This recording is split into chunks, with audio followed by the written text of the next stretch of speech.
Hello বন্ধুরা, আমি আজকে বাগানে এসেছি।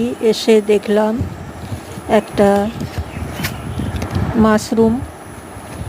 বন্ধুরা, দেখতে পাচ্ছ সবাই, একটা মাশরুম হয়েছে, খাবার মাশরুম। একটা জবা গাছের নিচে হয়েছে, এটাকে তোলা হবে, তুলে দেখাবো।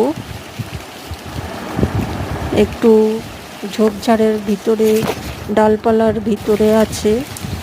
বন্ধুরা, তোলা হয়ে গেছে। দেখো কত বড় মাশরুম।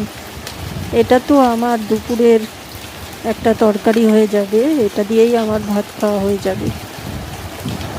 এতে পেঁয়াজ মিশিয়ে একদম মাংসের মতো, মাংসের থেকেও ভালো, দারুণ লাগে খেতে।